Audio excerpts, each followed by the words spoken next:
I got so much more.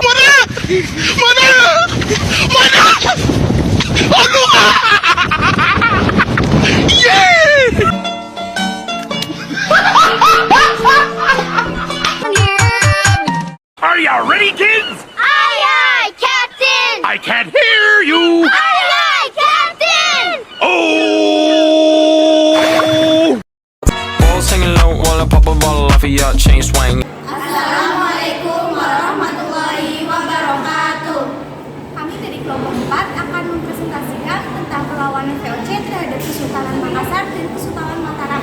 Sebelumnya, perkenalkan anggota kelompok kami. Perkenalkan, nama saya Aurel Adelivia Arroya, nomor absen 5. Perkenalkan, nama saya Elia Leni, nomor absen 1. Perkenalkan, nama saya Hoyur Nisa, absen 13. Perkenalkan, nama saya Laili Mulyadi, absen 15. Saya Rizky Binasri, absen 29. Perkenalkan, nama saya Natania Zelia Putri, absen 25. Simak presentasi kami dengan seksama ya.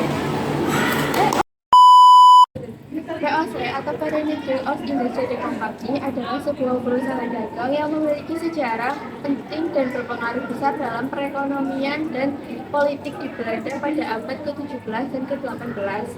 VOC didirikan pada tahun 1602 dengan tujuan untuk menguasai rempah-rempah di wilayah Asia Tenggara, terutama di Indonesia. Pada saat itu, rempah-rempah seperti kayu manis, cengkeh, dan lada sangat berharga bagi komoditas Belanda. VOC juga didukung oleh investasi pemerintahan Belanda dan juga memiliki perdagangan monopoli Jepangko dalam perdagangan rempah-rempah di wilayah tersebut.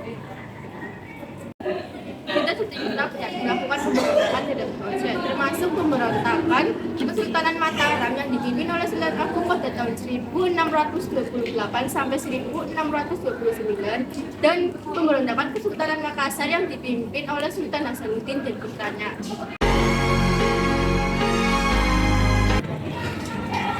Pemberontakan rakyat Mataram Sultan Agung adalah raja ketiga dari Mataram yang berkuasa pada periode 1613 sampai 1645. Salah satu cita-cita yang dimiliki oleh Sultan Agung adalah menyatukan Pulau Jawa di bawah kekuasaan Mataram dan mengusir kekuasaan asing seperti VOC.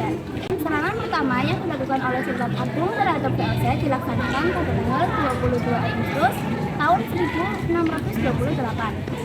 Di bawah pimpinan Tumenggung Baureksa memimpin sekitar 10.000 prajurit yang langsung menyerang VOC secara dahsyat. Namun VOC langsung menembakkan meriam-meriamnya tiada henti sampai memporak-porandakan prajurit Mataram. Satu persatu prajurit Mataram mulai gugur. Dengan demikian, serangan yang dilakukan Sultan Agung terhadap VOC mengalami kegagalan. Tidak kurang dari 1.000 prajurit pasukan Mataram tewas dalam pertempuran.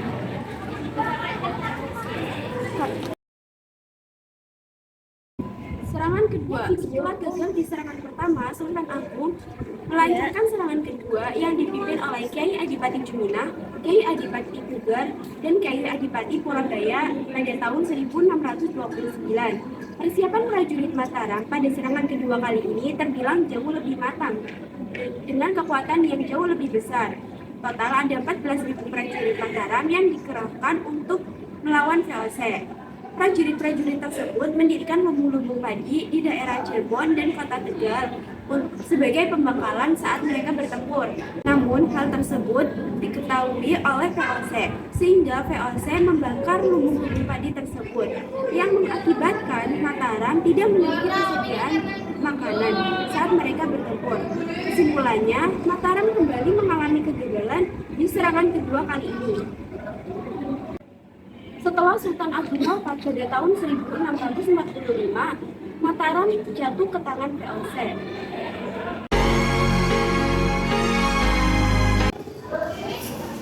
Makassar merupakan pusat perdagangan dan pelabuhan strategis di wilayah Sulawesi.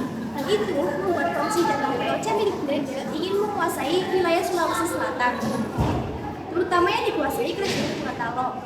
Namun, beberapa kali VOC datang ke Kerajaan Gorontalo untuk meminta berunding dan meminta diberikan hak monopoli.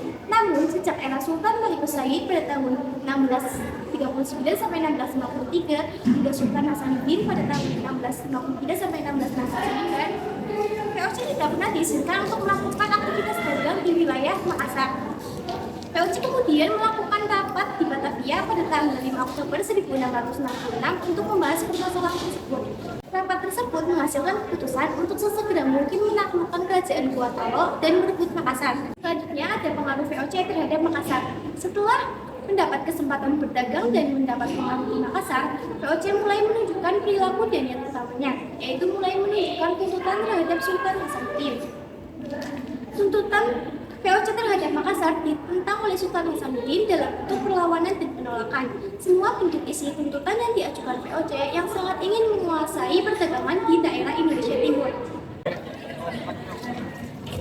Tuntutan VOC terhadap Makassar ditentang oleh Sultan Hasanuddin dalam bentuk perlawanan dan penolakan. Semua bentuk isi tuntutannya diajukan oleh VOC yang sangat ingin menguasai perdagangan di daerah Indonesia Timur.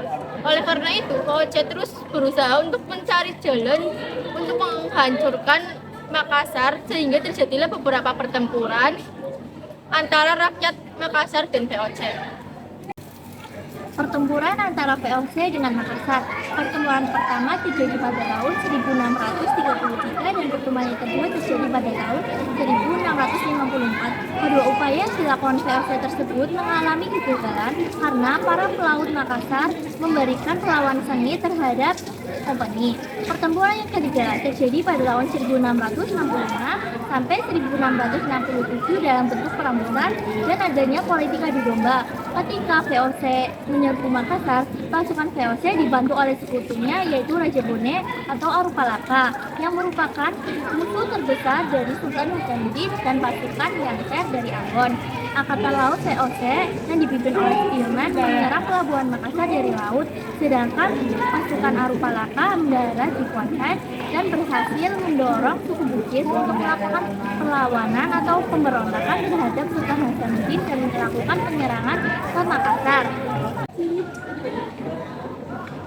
Perlawanan rakyat Makassar akhirnya mengalami kegagalan. Salah satu faktor kegagalannya yaitu keberhasilan politik adu domba atau DPR Impera Belanda terhadap Sultan Hasanuddin dengan Arupalaka yang merupakan raja dari kerajaan Bone.